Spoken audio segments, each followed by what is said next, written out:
Yes, very much so. And once again, it depends on who it is. Uh,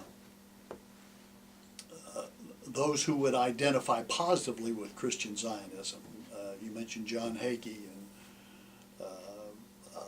Pat Robertson, others, former Jerry Falwell, they would be very favorably disposed toward not only Christian Zionism but to the Jerusalem Connection. We've had favorable relations with them through the years. Much of Christendom historically has subscribed to what we refer to as replacement theology or supersessionism, and that simply means that that the church and Christians have superseded Israel and the Jewish people as the covenant people of God, and we believe that's in great error. But unfortunately, mainline denomination of Christianity is largely supersessionist. Catholic Christianity, I mean, from its inception, has been supersessionist. So we don't get that support. We don't get support, say, from the Reformed community. I'm ordained in the Presbyterian Church, and I'm like a voice crying in the wilderness there because of my stance on Israel. By and large, I mean there are exceptions to that, but by and large. And once again, same thing is true with those in Israel. They see those who support Christian Zionists see they share the biblical basis for that, and that would be those among the Orthodox primarily. But those who recognize that they want friends wherever they can get them, and some of the best friends they've got in this planet are Christian Zionists, for reasons that we've already mentioned. Well, I think the direction that the Israeli government is going to go will depend on whether we're supporting it. As I say, we support the existence of the modern state of Israel with defensible borders and so on, but we are not in support of them giving up, even giving up Gaza, much less the West Bank. I mean, there were 10,000 people that were dislocated in Gaza who've not been fully relocated. We're talking about a 250,000 people if that were to happen in the West Bank, Judea and Samaria. So we don't support that, and we're very vocal about that. And so those who share our views among Jews and Christians are, we have a kindred spirit. Not everybody does. And as a matter of fact, while Congress is basically pro-Israel and has been since Israel's inception, you have to define what that means. There are Jewish congressmen and senators, for example, that believe in the two-state solution. We don't believe that's a pro-Israel position.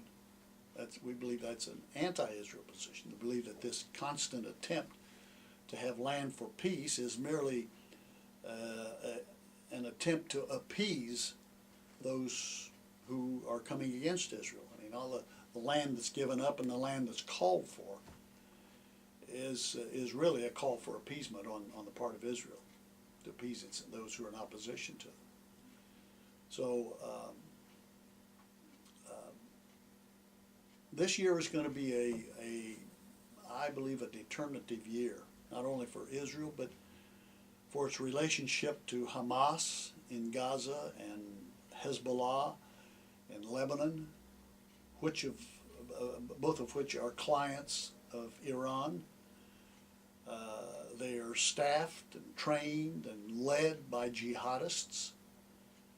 And there are no difference between these jihadists and the jihadists that are the leaders of Al-Qaeda. Al-Qaeda is in Gaza. We know that now. So there's not a dime's worth of difference there. And I think that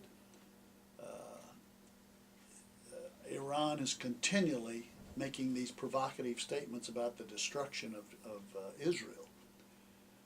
Now, we can finesse that and dance around that diplomatically because our existence is not at stake. But that poses an existential threat to Israel. And at some point, if something does not happen, Israel will be forced to address the nuclear capability of Iran by taking it out, by destroying it. One of the most hopeful signs, as I see it right now, is the internal turmoil that's going on in Iran, the pro-democracy forces that are there. And that could, if they're not suppressed, if they do gain ascendancy, and I think we should encourage that and work for it and pray for it and hope for it, because otherwise the pursuit of nuclear capability on the part of Iran will have to be stopped. Now, we may not have the resolve and the will to do it, and at this point I would doubt if this administration does have that, but Israel does. They have the will, because their survival is at stake. They will, and they can do it. You know, I've heard great discussions as to whether they could actually do that. Do they have the capability to do it? They do. We have the capability. So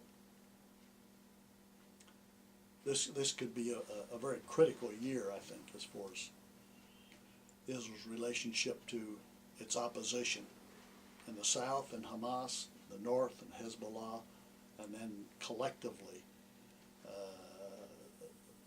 on the part of Iran.